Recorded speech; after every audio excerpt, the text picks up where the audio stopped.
चित्तौड़गढ़ से बड़ी खबर है, जहां पर देव नारायण भगवान के छठ जुलूस में करंट फैल गया है और करंट फैलने से 4 लोग चपेट में आ गए हैं।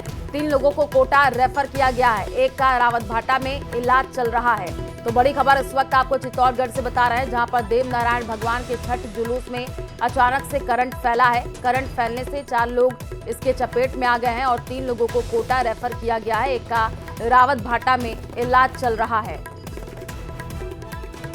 तो करंट फैलने से 4 लोग चपेट में आ गए हैं। तुरंत 3 लोगों को कोटा रेफर किया गया है, एक का रावतभाटा में इलाज चल रहा है। बड़ी खबर इस वक्त आपको चित्तौड़गढ़ से बता रहे हैं, जहां पर देव नारायण भगवान के छठ जुलूस में करंट फैलने का मामला सामने आया है। ज्यादा जानकारी के लिए संवाददाता पीयूष हमारे साथ जुड़ चुके हैं। पीयूष, क्या अभी हालात बने हुए हैं? 3 लोगों को कोटा रेफर किया गया, कैसे ये करंट फैल गया? देखिए, रावतभाटा क्षेत्र का मामला है, जहां पर कस्बे में देवनारायण जो भगवान है उनका जुलूस निकाला जा रहा था। उस दौरान जो छड़ी जुलूस होता है, छड़ी जो होती है झंडे के जो होता है उसमें ऊपर छड़ी होती है, वो 11,000 जो केवी तार है उससे छू गई, जिसमें छड़ी में करंट फैलने से जिन लोगों ने पकड़ रखा था वो सारे जो 4 लोग थे उसमें करंट की चपेट में आ गए, जिसमें से 3 लोग जो है वो गंभीर है, जिन्हें कोटा के लिए रेफर किया गया है। वहीं एक जो घायल जो झुलसा व्यक्ति था उसका रावतभाटा के स्वास्थ्य केंद्र में ही उपचार किया जा रहा है। जी ठीक है, आप नजर बना करके रखिए। फिलहाल शुक्रिया तमाम जानकारी साझा करने के लिए।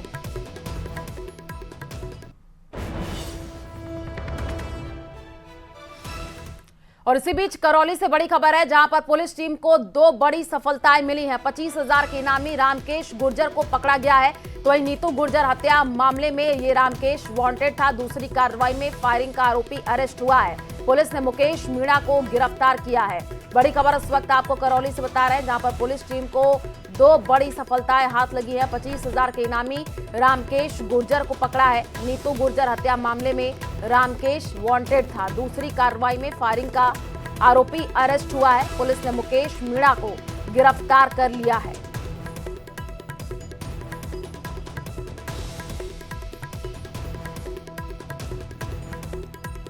तो नीतू गुर्जर हत्या मामले में रामकेश वांटेड था। करौली से ये बड़ी खबर, पुलिस टीम को 2 बड़ी सफलताएं मिली हैं।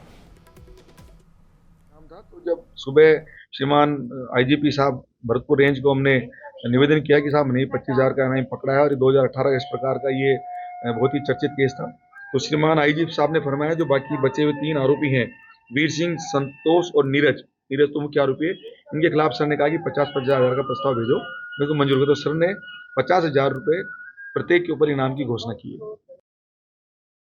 और मदन राठौड़ की प्रेस कॉन्फ्रेंस, बीजेपी प्रदेश अध्यक्ष मदन राठौड़ क्या कुछ कह रहे हैं, आपको सुनाते हैं। बहिष्कार करें, किसी भी कीमत पर ऐसे लोगों को संरक्षण नहीं दे ताकि वो संसद के अंदर भी और कदम नहीं रख सके।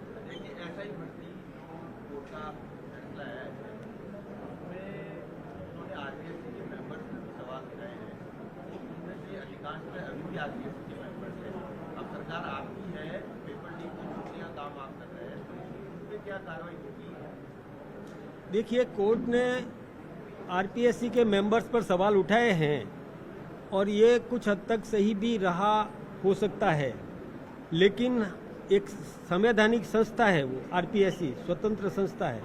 उनमें से कुछ लोगों ने तो स्वतः ही इस्तीफा दे दिया, वहाँ हमने नियुक्तियाँ कर दी।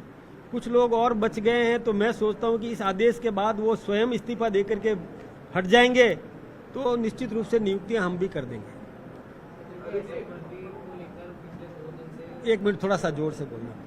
एसआई भर्ती को लेकर पिछले 2 दिन से राजस्थान में बहुत कुछ चल रहा है, लेकिन जोधपुर में कानून मंत्री जोगाराम जी ने कहा कि एसआई भर्ती रद्द नहीं होगी।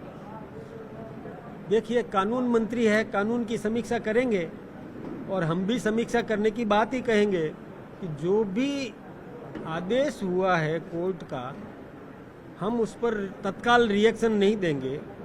उसकी समीक्षा करने के बाद, कानून विशेषज्ञ इसका अध्ययन करने के बाद, युवकों के हित में जो कुछ भी होगा हम उसका अनुसरण करेंगे। अभी हमने तत्काल जो रद्द नहीं की थी उसका एकमात्र कारण मैंने आप सबके सामने भी रखा था कि जो व्यक्ति ईमानदारी से पढ़ा, ईमानदारी से परीक्षा पास करके और नियुक्त हो गया और उसकी उम्र 33 वर्ष पार होने वाली है, उसको दोबारा अवसर मिलने वाला नहीं है जीवन में, उसके साथ भी हम अन्याय नहीं करना चाहते थे, इसलिए हमने कोई उचित निर्णय लिया। लेकिन और इसी बीच अजमेर से बड़ी खबर है, एसआई भर्ती रद्द होने का ये पूरा मामला है। सफर अभ्यर्थियों ने न्याय की गुहार लगाई है, बोले योग्य अभ्यर्थियों को न्याय मिले। बड़ी खबर इस वक्त आपको बता रहे हैं, सरकार योग्य उम्मीदवारों के लिए पैरवी करे और कई वर्षों से तैयारी के बाद भर्ती हुए थे। बड़ी खबर इस वक्त अजमेर से एसआई भर्ती रद्द होने का ये पूरा मामला है। सफल अभ्यर्थियों ने न्याय की गुहार लगाई है। कैसे तैयारी करके एग्जाम देंगे, उनकी बराबरी कैसे कर पाएंगे हम? उनकी ऑप्शन होगा ना, हम भी 859 थे या इसके बाद भी लेते तो 859 ही होंगे ना। 8 लाख का कैसे भविष्य खराब हुआ? तो तैयारी करें टॉप